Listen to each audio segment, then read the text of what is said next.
Hello my dear students, आज हम 10th का न्यू टॉपिक ट्रिग्नोमेट्री त्रिकोणमिति वो स्टार्ट करने वाले हैं।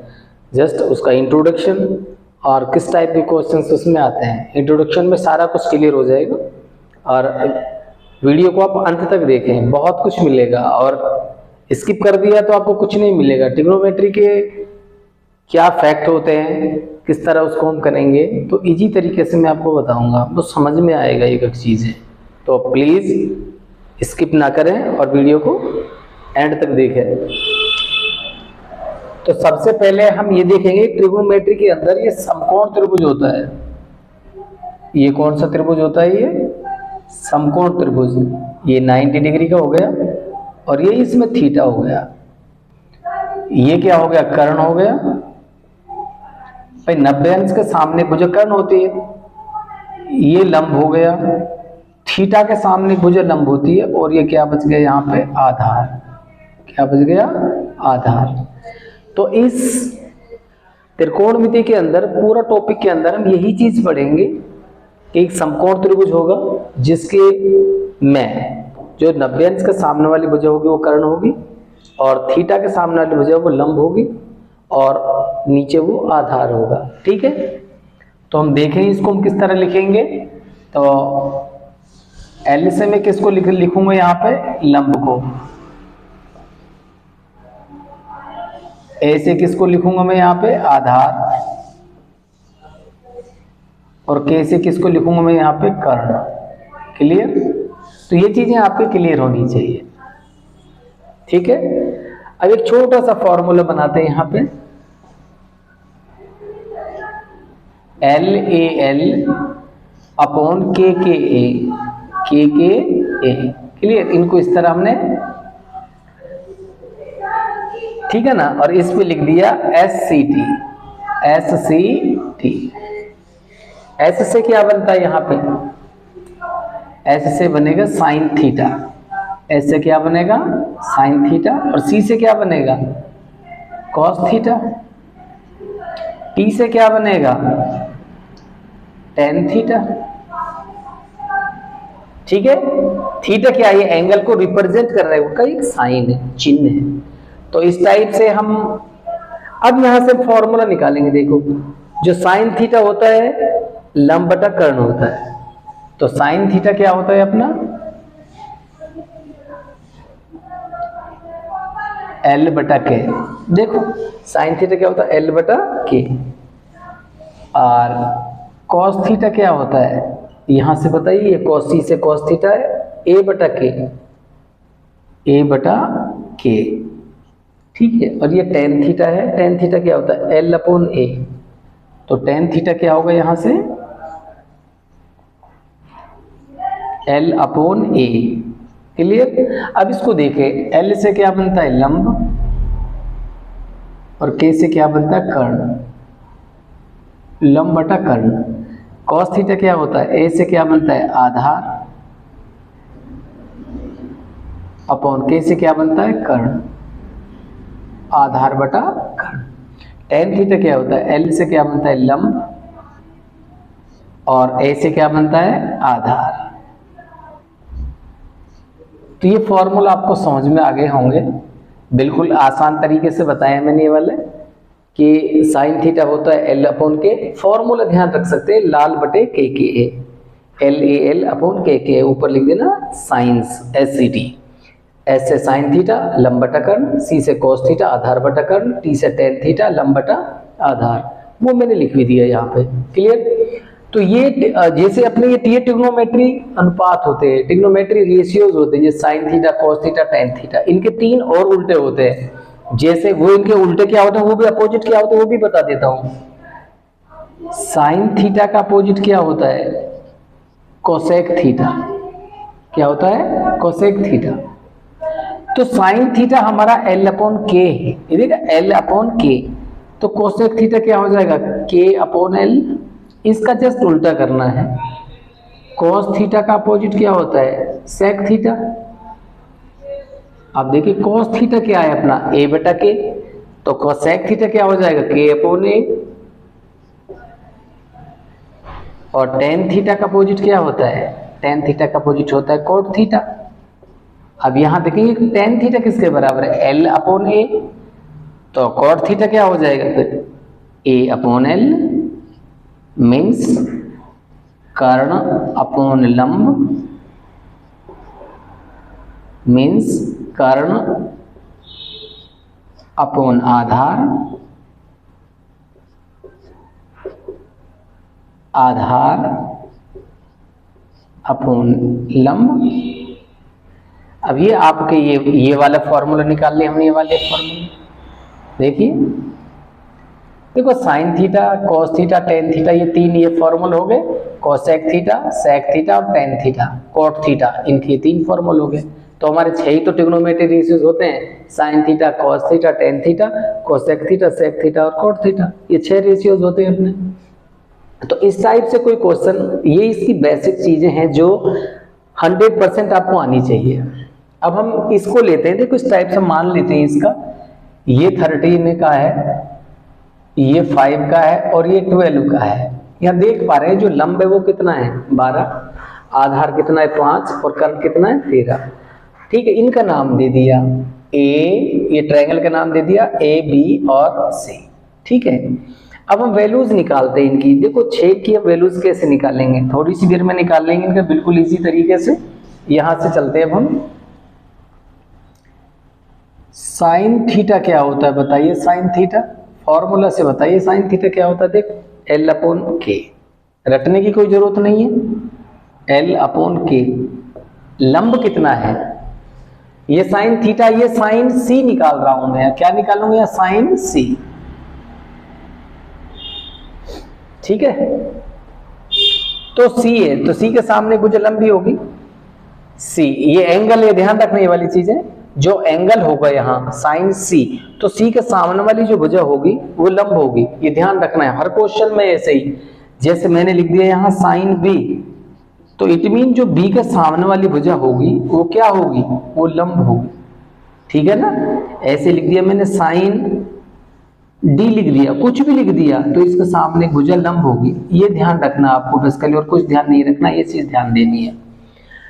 तो साइन सी, तो सी के सामने वाली भुजा देखेंगे लंब कितना 12 लिख दिया, तो कर्ण कितना, कर्ण तो कभी चेंज होता ही नहीं है, तो 12/13 हो गया। ठीक है, अब हमें पता है कि साइन सी है वो 12/13 है, बट साइन का उल्टा क्या होता है, देखो साइन का उल्टा कोसेक होता है, तो कोसेक सी क्या हो जाएगा, कोसेक सी, इसका उल्टा कर दो के अपॉन एल। देखो कोसेक सी हमने क्या लिखा है, के अपॉन एल ही लिखा है, तो क्या हो जाएगा, उल्टा कर दो इसका 13/12। तो हमें ये 2 निकाल लिए। अब देखें यहाँ कॉस सी, कॉस का फॉर्मूला देखें, कॉस का फॉर्मूला होता क्या है, ए अपॉन के, ए अपॉन के, ए मीन्स आधार, के मीन्स कर्ण, तो इसमें सी कॉस सी, तो आधार क्या है इसमें 5 हो गया। भाई ये तो लंब है ना, ये तो लंब हो गया 12, तो आधार 5 बचा, 5 बटा कर्ण कितना है 13, ये तो फिक्स ही होगा 13 ही रहेगा, 5/13। अब कॉस का उल्टा क्या होता है, देखो अभी बताया मैंने, कॉस का उल्टा सेक होता है, तो सेक सी क्या हो जाएगा, सेक सी हो जाएगा के अपॉन ए मीन्स 13/5। क्लियर, अब क्या निकालेंगे हमें, टेन सी, टेन का फॉर्मूला देखे क्या होता है, टेन का फॉर्मूला होता है एल अपॉन ए, एल अपॉन ए। ठीक है, एल कितना है, लंब कितना है, देखो 12 है, ए लंब क्या है 12 है, 12 अपॉन ए कितना है आधार, आधार इसमें 5 है। लो, अब टेन का उल्टा क्या होता है, अभी बताया मैंने, अपोजिट टेन का कोट होता है, कोट सी। अब इसका उल्टा कर दो, ए अपॉन एल। क्लियर, ए कितना है 5, भाई आधार तो 5 ही है, अपॉन लंब कितना है 12, इसी का उल्टा कर दिया। तो ये हमने 6 जो त्रिकोणमितीय अनुपात होते हैं, जो ट्रिग्नोमेट्री रेशियोज होते हैं, वो हमने इजी तरीके से निकाल लिए। कोई भी क्वेश्चन जो पूछेगा, जस्ट इंट्रोडक्शन ही कर रहे हैं हम कि किस टाइप से करेंगे इसको, इस ये टाइप होता है। अब तक तो ये आपको समझ में आया होगा। अब नेक्स्ट इसकी और बेसिक कॉन्सेप्ट क्लियर करते हैं और क्या क्या चीज इसके अंदर होती है।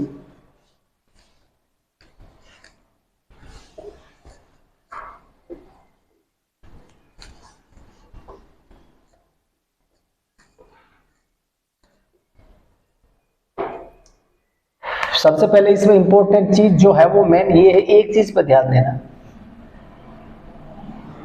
ये कौन सा त्रिभुज है, समकोण त्रिभुज, इसका नाम दे दिया ABC, ये 90 डिग्री है। और 90 डिग्री का सामने वाली भुजा क्या होती है, कर्ण होती है, सभी जानते हैं। और ये कोई थीटा होगा। अब थीटा ये मत मानो, थीटा आप यहां मान लो, थीटा हमने ये मान लिया है ना। अब इस ट्राइंगल, जो ट्राइंगल ABC है, ट्राइंगल कौन सा है, जो ABC ट्राइंगल है, इसके अंदर बता सकते हो लंब कौन सा है, लंब BC होगा कि लंब AB होगा। AC तो फिक्स है, ये तो कर्ण है, लेकिन इसमें बताइए आप कि इसमें लंब कौन सा है। क्वेश्चन पढ़ रखा है आपने तो किस टाइप से आपने बेसिकली अब यहां देखना है। मैंने बताया है कि थीटा के सामने की भुजा, थीटा के सामने की भुजा, सामने की भुजा लंब होती है, लंब होती है, ये ध्यान रखना है आपको, ठीक है ना। The opposite side of theta is perpendicular. तो हम कह सकते हैं जो यहां लंब है वो कितना है, लंब अपना होगा यहां पे BC, क्या होगा BC, ये ध्यान रखना। जैसे 3 है, ये 4 है और ये 5 है, इसी में सिर्फ आपको साइड चेक करनी है, ये साइड है क्या। जब आपको साइड निकालना जाएगा तब क्वेश्चन को इजीली निकाल सकते हैं। तो बताइए इसमें लंब तो BC हो गया और BC कितना है इसमें, लोगे 3 हो गया। यूनिट है सेंटीमीटर है तो सेंटीमीटर लिख देना है यहाँ, और मीटर है तो वहां मीटर लिख देना है। तो BC क्या होगा हमारा 3 सेंटीमीटर हो गया। अब आधार निकालना है, आधार क्या है। सबसे पहले हम क्वेश्चन में हम लंब चेक करते हैं। तो देखो जब ये लंब है, ये क्या है लंब है, तो 4 क्या हो गया अपने आप आधार हो गया। तो आधार क्या हो गया हमारा AB, AB मीन्स 4 सेंटीमीटर। तो कर्ण तो अपना आप अलग ही होता है, नब्बन के सामने एक साइड होती है, तो अपना जो कर्ण होगा वो क्या होगा, इसमें कर्ण क्या होगा अपना AC, क्या होगा AC, और AC कितना है 5 सेंटीमीटर। तब आप इन भुजाओं को आइडिया लगा लोगे, तब आप क्वेश्चन को इजीली कर पाओगे। अब देखो दूसरा तरीका से इसी कोई, अब मैंने यही क्वेश्चन में थीटा मैंने यहां पे ले लिया। अब मैंने पढ़ा ना कि थीटा के सामने की भुजा लंब होती है। अब थीटा ये है और इसके सामने भुजा ये क्या होगी, अब ये लंब होगी, ये क्या होगी, ये लंब होगी, और जो लंब था वो क्या बन गया अब यहाँ आधार। क्लियर। अब हम निकालते हैं इसी क्वेश्चन में कि इसमें लंब क्या होगा, बताना भाई, बताया ना सिर्फ थीटा के सामने वाली भुजा लंब होती है, तो लंब क्या होगा इसमें AB, लंब क्या हो गया AB। तो AB कितना है अपना 4 सेंटीमीटर, ये हो गया 4 सेंटीमीटर। अब इसमें आधार क्या है भाई, ये लंब है तो अपना नीचे वाला आधार बच गया। आधार कितना है अपना BC, और BC कितना है यहाँ अपना 3 सेंटीमीटर, क्या है 3 सेंटीमीटर। अब तीसरी साइड क्या बची अपनी कर्ण, कर्ण की तो अपना आप ही पहचान होती है, सबसे बड़ी साइड होती है वो। कर्ण का नाम क्या अपना AC, ये AC कितना है 5 सेंटीमीटर। देखो दोनों क्वेश्चनों में ये मैंने फर्स्ट लिया था समझाने के लिए और ये मैंने सेकंड लिया था समझाने के लिए। दोनों में देखो AC कभी नहीं बदला, AC ये देखो AC यहां भी 5 था और AC यहां भी 5 है, ठीक है। अब देखो ये लंब और आधार चेंज हो गए, यहां BC कितना है 3 सेंटीमीटर था और यहां BC कितना है 3 सेंटीमीटर, लेकिन नाम देखो यहां पे ये क्या है लंब है और यहां पे क्या है ये आधार है। नाम चेंज हो गया ना भाई, साइड तो वही रहेगी, साइड थोड़ी चेंज हो सकती है, बट इनका नाम चेंज हो जाएगा। जो आधार है वो लंब बन जाएगा, लंब है वो आधार बन जाएगा, बट कर्ण कभी चेंज नहीं होगा, ठीक है। कर्ण यहां भी कर्णीय है और यहां भी कर्णीय है, बट इनका नाम चेंज होगा। देखो वहां पे जो लंब माना है वो हमने AB लिया है दूसरे केस में, यहां पे जो लंब लिया वो BC लिया है। देख लो यहां पे, यहां लंब BC और यहां लंब AB है, तो हो गया ना चेंज। इट मींस ये कह सकते हैं हम कि किसी समकोण त्रिभुज के अंदर जो ये लंब है और आधार है, ये सिर्फ डिपेंड करते हैं किस पे? थीटा पे। किस पे डिपेंड करते हैं? थीटा पे।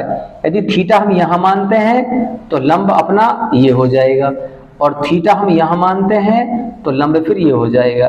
क्लियर, समझ में आया? जब लंब ये है तो आधार फिर अपना ये हो जाएगा, समझ में आया ना? और जब आधार ये है तो लंब ये हो जाएगा। भाई किसी समकोण त्रिभुज के अंदर तीन ही साइड तो होती है, लंब, आधार और कर्ण। अब कंफर्म तो करना है ना कि भाई इसमें हमने दो चीज कंफर्म कर ली, हमने ये वाली चीजें। इसको समझने की आप कोशिश करें। जो मेन ये समकोण त्रिभुज है, इसमें क्या है? ये 90 का ये तो कर्ण है। ये क्या है? कर्ण है। ये कर्ण तो अपना आप ही अलग ही होता है, सबसे बड़ी साइड होती है। 90 अंश के सामने को जो कर्ण होती है, ये नाम पी क्यू आर है। इसका नाम क्या दे दिया अपने यहाँ? पी क्यू आर दे दिया। इसमें आप चेक करिए, मैंने थीटा ये माना तो लंब ये है, लंब ये है तो आधार अपना आप ये बच गया। भाई ये चीज समझ में आनी चाहिए ना। थीटा से हम लंब को निर्धारित करते हैं, कर्ण ऑलरेडी नॉन होता, पता होता कर्ण के बारे में। अब देखो दूसरा हमने और ये ट्राइंगल ले लिया, इस ट्राइंगल के अंदर ये तो कर्ण हो गया, फिक्स हो गया। ये दे दिया हमने यहाँ ए, अब बी और सी। अब इसमें चेक करें, थीटा ये है तो थीटा के सामने कुछ ये लंब होगी। जब ये लंब होगी तो ये कर्ण है, तो अपना तीसरी साइड क्या बची? आधार बची। अब दोनों ट्राइंगलों में देखो, यहाँ अब आधार था, यहाँ ये लंब हो गया, यहाँ ये आधार था, यहाँ ये लंब हो गया। तो हमने जो 10th तक पढ़ा है और जो पढ़ते थे 6 से और 9 तक, जो भी 9 तक पढ़ा, हम ये समझते टीचर इसी को ही लंब बताते थे कि ये लंब है और ये आधार है। ऐसा कुछ नहीं होता है, ये कर्ण है। सिर्फ वो कर्ण की पोजीशन सही बताते थे टीचर अब तक। बट इसमें क्या होता है, लंब और आधार थीटा के अकॉर्डिंग चेंज होते हैं। इतना ध्यान रखना है कि थीटा के सामने वाली वजह लंब होती है। जब लंब ये है तो आधार ये है, ठीक है? आधार ये है तो लंब ये हो जाएगा। कर्ण तो ऑलरेडी ही पता होता कर्ण के बारे में, कर्ण। तो मैंने जस्ट आपको आज इंट्रोडक्शन बताया है। और इस त्रिकोणमिति के ट्रिग्नोमेट्री के जो 6 रेशियोज थे, वो कौन कौन से 6 रेशियोज थे? Sign theta, cos theta, tan theta. अब साइन थीटा का आप उल्टा करो, अपोजिट करो, कोसेक थीटा। कॉस थीटा का अपोजिट करो, सेक थीटा। और टेन थीटा का अपोजिट करो, कोट थीटा। सिर्फ मैंने इनके फॉर्मूलाज बताए हैं आपको, और कुछ नहीं बताया है। इंट्रोडक्शन में सिर्फ ये चीजें बताई और ये बताया है कि लंब कहाँ पे होता है, किसके सामने होता है, आधार कहाँ पे होता है और कर्ण क्या होता है। सिर्फ ये चीजें बताई और आपको समझ में आई होंगी, क्योंकि जस्ट इंट्रोडक्शन था। तो आज के लिए इतना ही। यदि ये वीडियो आपको मेरा अच्छा लगता है तो प्लीज चैनल को लाइक, सब्सक्राइब और शेयर जरूर करें, ताकि मैं इसी प्रकार आपको मोटिवेशनल वीडियोस बनाते रहूं और आपको अच्छे टॉपिक्स के साथ आपके डाउट क्लियर हो। Thank you for watching.